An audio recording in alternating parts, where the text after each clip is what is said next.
بیتی، اے ابراہیم میرے گھر کو پاک رکھو.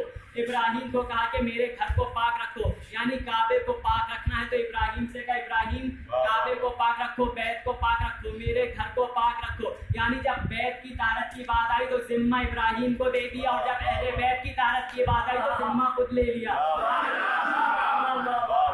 اللہ نے یہ فیصلہ کر کے بتلا دیا کہ بھائی بیت اتنا پاک ہوگا جتنی ابراہیم کی قدرت ہوگی، اور اہل بیت اتنے پاک ہوں گے جتنی خدا کی قدرت ہوگی.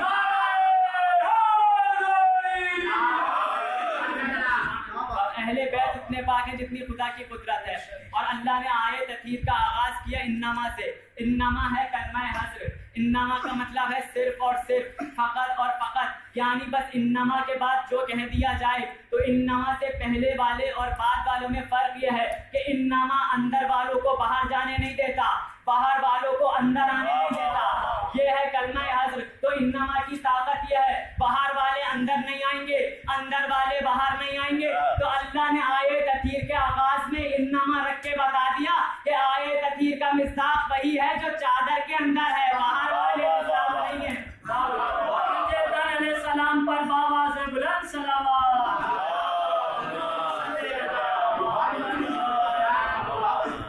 آیت کے آغاز میں انما رکھ کے بتا دیا کہ بس جو چادر کے اندر ہے فقط اور فقط، صرف اور صرف انہی کے لیے آیت تطہیر نازل ہو رہی ہے، باہر والوں کے لیے آیت نازل نہیں ہوئی. انما یرید اللہ لیذھب عنکم الرجس. اللہ کا ارادہ ہے کہ ہر قسم کا رجس دور رہے گا. اللہ نے کہا ہم نے رجس کو دور رکھا. رجس آل محمد سے دور رہے گا، رجس اہل بیت سے دور رہے گا. اب ڈکشنری میں جا کے رجس کا مطلب دیکھنے کی ضرورت ہی نہیں ہے، کیونکہ اللہ نے آیت سے کھول کے بتا دیا کہ رجس آل محمد سے دور رہے گا. اب جو آل محمد سے جتنا دور نظر آئے اتنا ہی بڑا رجس ہے. اچھا، یہ اللہ نے آیت میں بتا دیا کہ اہل بیت وہ ہیں جن کے پاس رجس نہیں ہے، رجس ان کے قریب آ نہیں سکتا. اب پوچھتے ہیں پروردگار تو بتا دے یہ رجس ہے کیا، تاکہ ہم پہچان کر لیں کہ اہل بیت کون ہے کون نہیں. اللہ نے علامت بتا دی کہ اہل بیت وہ ہے جن کے پاس رجس نہیں آ سکتا، رجس اہل بیت کے پاس نہیں آ سکتا. اب ہم نے خدا سے پوچھا پروردگار رجس ہے کیا، تو بتا دے رجس ہے کیا. تو خدا نے قرآن میں ارشاد فرمایا انما الخمر والمیسر والازلام والانصاب رجس من عمل الشیطان. اللہ نے فرمایا کہ بت پرستی رجس ہے، شراب رجس ہے، جوا رجس ہے. آیت میں اللہ نے بتایا بت پرستی ہے رجس، اور بتا دیا کہ اہل بیت وہ ہیں جن کے پاس رجس آ نہیں سکتا، تو بت پرست ہو نہیں سکتے. آیت میں اللہ نے کہا کہ ہم نے ہر قسم کا رجس دور رکھا ہے اہل بیت سے، اور بت پرستی ہے رجس، بت پرستی ہے رجس، اور رجس اہل بیت کے قریب آ نہیں سکتا. تو اب اگر تاریخ میں کسی کا ایک لمحہ بھی بت پرستی میں گزرا ہو، چاہے وہ مرد ہو یا عورت ہو، کچھ بھی ہوگا اہل بیت میں نہیں ہو سکتا. اہل بیت کی عظمت پہ بابا سے بلند سلامات.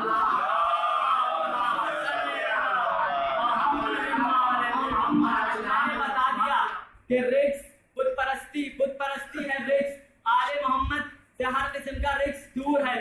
تو جو بت پرست ہوگا وہ کچھ بھی ہوگا، اہل بیت نہیں ہو سکتا. تو یہ بات ہوگی اللہ نے کہا ہم نے دور رکھا. اب دور کیسے سمجھے پروردگار تو نے دور رکھا، مگر پتا کتنا دور رکھا ہے. تو دور کو سمجھنے کے لیے قریب سمجھنا پڑے گا. پہلے خدا کا ہمیں قریب سمجھ میں آ جائے کہ خدا کا قریب کیا ہے، پھر خدا کا دور بھی سمجھ میں آ جائے گا. اسی قرآن مجید میں اللہ نے قیامت کا ذکر کرتے ہوئے فرمایا کہ قیامت قریب ہے. اللہ کہہ رہے قیامت قریب ہے. اب ہم کہیں پروردگار اتنے سال گزر گئے، تو کہہ رہے قریب ہے، اتنی صدیاں گزر گئی، کہاں قریب ہے. اللہ نے کہا قیامت قریب ہے. تو خدا اپنا قریب سمجھا رہا ہے تاکہ دور سمجھ میں آ جائے. تو جس کا قریب اتنا دور ہو تو دور کتنا دور ہوگا.